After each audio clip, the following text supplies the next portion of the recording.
ಮನೆಯಲ್ಲಿ ಸಿಲಿಂಡರ್ ಸ್ಫೋಟವಾಗಿ ಇಬ್ಬರಿಗೆ ಗಂಭೀರ ಗಾಯವಾಗಿರುವ ಘಟನೆ ಬೆಂಗಳೂರು ನಗರ ಜಿಲ್ಲೆಯ ಕಿತ್ತಗಾನನಹಳ್ಳಿಯಲ್ಲಿ ನಡೆದಿದೆ.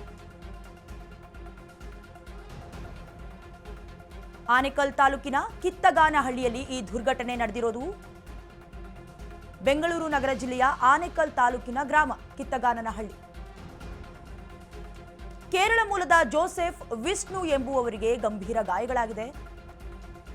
ಸಿಲಿಂಡರ್ ಸ್ಫೋಟದ ತೀವ್ರತೆಗೆ ಮನೆ ಗೋಡೆಗಳಿಗೂ ಕೂಡ ಹಾನಿಯಾಗಿದೆ.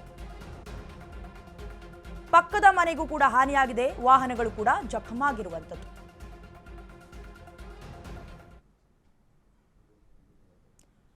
ಇನ್ನು ಮನೆಯಲ್ಲಿ ಸಿಲಿಂಡರ್ ಸ್ಫೋಟವಾಗಿ ಇಬ್ಬರಿಗೆ ಗಂಭೀರ ಗಾಯಗಳಾಗಿದೆ. ನೀವು ಕೂಡ ದೃಶ್ಯಾವಳಿಗಳಲ್ಲಿ ಗಮನಿಸ್ತಾ ಇದ್ದೀರಾ ಯಾವ ಮಟ್ಟಿಗೆ ಕಂಪ್ಲೀಟ್ ಆಗಿ ಮೈ ಕೈಯೆಲ್ಲ ಸುಟ್ಟು ಹೋಗಿರುವಂತಹ ದೃಶ್ಯಾವಳಿಗಳನ್ನು ನೀವು ಗಮನಿಸ್ತಾ ಇದ್ದೀರಾ. ಈ ಒಂದು ದುರ್ಘಟನೆ ಬೆಂಗಳೂರು ನಗರ ಜಿಲ್ಲೆಯ ಆನೇಕಲ್ ತಾಲೂಕಿನ ಕಿತ್ತಗಾನಹಳ್ಳಿಯಲ್ಲಿ ನಡೆದಿರೋದು.